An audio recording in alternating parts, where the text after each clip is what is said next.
가톨릭 성경 365일 말씀으로 살아가기. 오늘은 갈라디아 신자들에게 보낸 서간 1장에서 3장까지입니다. 인사, 사람들에게서도 또 어떤 사람을 통해서도 파견된 것이 아니라 예수 그리스도와 그분을 죽은 이들 가운데에서 일으키신 하느님 아버지를 통해서 파견된 사도인 나 바오로가, 그리고 나와 함께 있는 모든 형제가 갈라디아의 여러 교회에 인사합니다. 하느님 우리 아버지와 주 예수 그리스도에게서 은총과 평화가 여러분에게 내리기를 빕니다. 그리스도께서는 하느님 우리 아버지의 뜻에 따라 우리를 지금의 이 악한 세상에서 구해내시려고 우리 죄 때문에 당신 자신을 내어주셨습니다. 하느님께 영원 무궁토록 영광이 있기를 빕니다. 아멘. 복음은 하나, 그리스도의 은총 안에서 여러분을 불러주신 분을 여러분이 그토록 빨리 버리고 다른 복음으로 돌아서다니 나는 놀라지 않을 수 없습니다. 실제로 다른 복음은 있지도 않습니다. 그런데도 여러분을 교란시켜 그리스도의 복음을 왜곡하려는 자들이 있습니다. 우리는 물론이고 하늘에서 온 천사라고라도 우리가 여러분에게 전한 것과 다른 복음을 전한다면 저주를 받아 마땅합니다. 우리가 전에도 말한 바 있지만 이제 내가 다시 한번 말합니다. 누가 여러분이 받은 것과 다른 복음을 전한다면 그는 저주를 받아 마땅합니다. 내가 지금 사람들의 지지를 얻으려고 하는 것입니까? 하느님의 지지를 얻으려고 하는 것입니까? 아니면 사람들의 비위를 맞추려고 하는 것입니까? 내가 아직도 사람들의 비위를 맞추려고 하는 것이라면 나는 더 이상 그리스도의 종이 아닐 것입니다. 바오로가 사도로 부르심을 받은 경위, 형제 여러분, 여러분에게 분명히 밝혀둡니다. 내가 전한 복음은 사람에게서 비롯된 것이 아닙니다. 그 복음은 내가 어떤 사람에게서 받은 것도 아니고 배운 것도 아닙니다. 오직 예수 그리스도의 계시를 통하여 받은 것입니다. 내가 한때 유다교에 있을 적에 나의 행실이 어떠하였는지 여러분은 이미 들었습니다. 나는 하느님의 교회를 몹시 박해하며 아예 없애버리려고 하였습니다. 유다교를 신봉하는 일에서도 동족인 내 또래의 많은 사람들보다 앞서 있었고 내 조상들의 전통을 지키는 일에도 훨씬 더 열심이었습니다. 그러나 어머니 뱃속에 있을 때부터 나를 따로 뽑으시어 당신의 은총으로 부르신 하느님께서 기꺼이 마음을 정하시어 내가 당신의 아드님을 다른 민족들에게 전할 수 있도록 그분을 내 안에 계시해 주셨습니다. 그때에 나는 어떠한 사람과도 바로 상의하지 않았습니다. 나보다 먼저 사도가 된 이들을 찾아 예루살렘에 올라가지도 않았습니다. 그냥 아라비아로 갔다가 다시 다마스쿠스로 돌아갔습니다. 그러고 나서 3년 뒤에 나는 케파를 만나려고 예루살렘에 올라가 보름 동안 그와 함께 지냈습니다. 그러나 다른 사도는 아무도 만나보지 않았습니다. 주님의 형제 야고보만 보았을 뿐입니다. 내가 여러분에게 쓰는 이 글은 하느님 앞에서 말합니다만 거짓이 아닙니다. 그 뒤에 나는 시리아와 킬리키아 지방으로 갔습니다. 그래서 나는 유다에 있는 그리스도의 여러 교회에 얼굴이 알려지지 않았습니다. 그들은 한때 우리를 박해하던 그 사람이 지금은 자기가 한때 그렇게 없애버리려고 하던 믿음을 전한다는 소문만 듣고 있었습니다. 그리고 그들은 나 때문에 하느님을 찬양하였습니다. 예루살렘 사도회의. 그러고 나서 14년 뒤에 나는 바르나바와 함께 티토도 데리고 예루살렘에 다시 올라갔습니다. 나는 계시를 받고 그리로 올라갔습니다. 그리고 내가 다른 민족들에게 선포하는 복음을 그곳 주요 인사들에게 따로 설명하였습니다. 내가 지금 하고 있는 일이나 전에 한 일이 허사가 되지 않게 하려는 것이었습니다. 나는 나와 함께 있던 티토는 그리스 사람이었는데도 할례를 강요받지 않았습니다. 몰래 들어온 거짓 형제들 때문에 문제가 있기는 하였습니다. 그들은 우리를 다시 종으로 만들기 위하여 우리가 그리스도 예수님 안에서 누리는 자유를 엿보려고 몰래 들어온 자들입니다.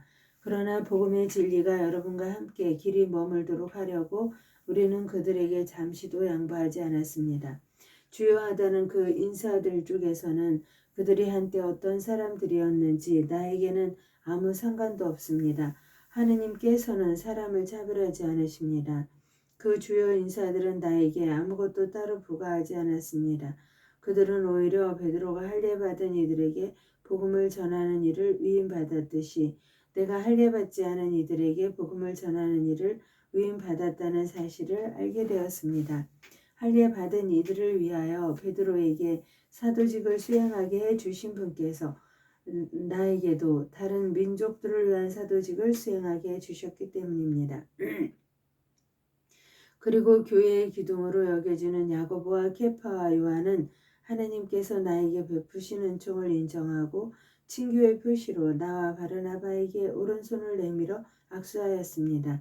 그리하여 우리는 다른 민족들에게 가고 그들은 할례받은 이들에게 가기로 하였습니다. 다만 우리는 가난한 이들을 기억하기로 하였고 나는 바로 그 일을 열심히 해왔습니다. 바오로가 베드로를 나무라다. 그런데 케파가 안티오키아에 왔을 때 나는 그를 정면으로 반대하였습니다. 그가 단죄받을 일을 하였기 때문입니다. 야고보가 보낸 사람들이 오기 전에는 다른 민족들과 함께 음식을 먹더니 그들이 오자 할례받은 자들을 두려워한 나머지 몸을 사리며 다른 민족들과 거리를 두기 시작했던 것입니다. 나머지 유다인들도 그와 함께 위선을 저지르고 바르나바까지도 그들과 함께 위선에 빠졌습니다. 그러나 나는 그들이 복음의 진리에 따라 올바른 길을 걷지 않는 것을 보고 모든 사람 앞에서 케파에게 말하였습니다. 당신은 유다인이면서도 유다인으로 살지 않고 이민족처럼 살면서 어떻게 이민족들에게는 유다인처럼 살라고 강요할 수가 있다는 말입니까? 믿음으로 얻는 구원. 우리는 본디 유다인으로 죄인들인 이민족이 아닙니다. 그러나 사람은 율법에 따른 행위가 아니라 예수 그리스도에 대한 믿음으로 의롭게 된다는 사실을 우리는 알고 있습니다. 그래서 우리는 율법에 따른 행위가 아니라 그리스도에 대한 믿음으로 의롭게 되려고 그리스도 예수님을 믿게 되었습니다. 어떠한 인간도 율법에 따른 행위로 의롭게 되지 않기 때문입니다. 그런데 그리스도 안에서 의롭게 되려고 애쓰는 우리 자신도 죄인으로 드러난다면 결국 그리스도께서 죄의 종이시라는 말입니까? 결코 그렇지 않습니다. 내가 헐어버린 것을 다시 세운다면 나 자신이 범법자임을 증명하는 것입니다. 나는 하느님을 위하여 살려고 율법과 관련해서는 이미 율법으로 말미암아 죽었습니다. 나는 그리스도와 함께 십자가에 못 박혔습니다. 이제는 내가 사는 것이 아니라 그리스도께서 내 안에 사시는 것입니다. 내가 지금 육신 안에서 사는 것은 나를 사랑하시고 나를 위하여 당신 자신을 바치신 하느님의 아드님에 대한 믿음으로 사는 것입니다. 나는 하느님의 은총을 헛되게 하지 않습니다. 그런데 율법을 통하여 의로움이 온다면 그리스도께서 헛되이 돌아가신 것입니다. 율법과 성령, 어리석은 갈라티아 사람들이여, 예수 그리스도께서 십자가에 못 박히신 모습으로 여러분 눈앞에 생생히 새겨져 있는데 누가 여러분을 후렸단 말입니까? 나는 여러분에게서 이 한 가지만을 알고 싶습니다. 여러분은 율법에 따른 행위로 성령을 받았습니까? 아니면 복음을 듣고 믿어서 성령을 받았습니까? 여러분은 그렇게도 어리석습니까? 성령으로 시작하고서는 육으로 마칠 셈입니까? 여러분의 그 많은 체험이 헛일이란 말입니까? 참으로 헛일이라는 말입니까? 그렇다면 여러분에게 성령을 주시고 여러분 가운데에서 기적을 이루시는 분께서 율법에 따른 여러분의 행위 때문에 그래 하시는 것입니까? 아니면 여러분이 복음을 듣고 믿기 때문에 그래 하시는 것입니까? 율법과 믿음, 이는 아브라함의 경우와 같습니다.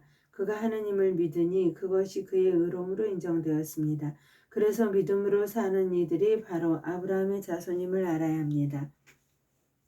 성경은 하느님께서 다른 민족들을 믿음으로 의롭게 하신다는 것을 내다보고 모든 민족들이 내 안에서 복을 받을 것이다 하는 기쁜 소식을 아브라함에게 미리 전해 주었습니다. 그러므로 믿음으로 사는 이들은 믿음의 사람 아브라함과 함께 복을 받습니다. 율법에 따른 행위에 의지하는 자들은 다 저주 아래 있습니다. 율법서에 기록된 모든 것을 한결같이 실천하지 않는 자는 모두 저주를 받는다고 성경에 기록되어 있기 때문입니다. 그러니 하느님 앞에서는 아무도 율법으로 의롭게 되지 못한다는 것이 분명합니다. 의로운 이는 믿음으로 살 것이다 하였기 때문입니다. 율법은 믿음과는 관련이 없습니다. 그 규정들을 실천하는 이는 그것들로 살 따름입니다. 그리스도께서는 우리를 위하여 스스로 저주받은 몸이 되시어 우리를 율법의 저주에서 속량해 주셨습니다. 성경에 나무에 매달린 사람은 모두 저주받은 자다 라고 기록되어 있기 때문입니다. 그리하여 아브라함에게 약속된 복이 그리스도 예수님 안에서 다른 민족들에게 이르러 우리가 약속된 성령을 믿음으로 받게 되었습니다. 율법과 약속, 형제 여러분, 내가 인간의 관례에 따라 이야기해 보겠습니다. 한 사람의 유언도 옳게 작성된 것이면 아무도 폐기하거나 무엇을 첨가할 수 없습니다. 하느님께서 아브라함과 그의 후손에게 약속해 주셨습니다. 그런데 많은 사람을 뜻하는 후손들에게가 아니라 한 사람을 뜻하는 너의 후손에게라고 하셨습니다. 여러분, 곧 그리스도이십니다. 내가 말하려는 것은 이렇습니다.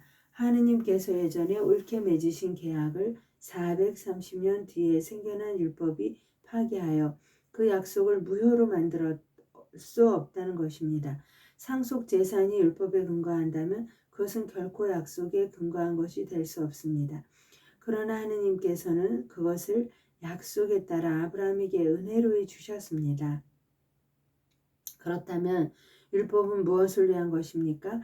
약속을 받은 그 후손이 오실 때까지 사람들의 범법 때문에 덧붙여진 것입니다.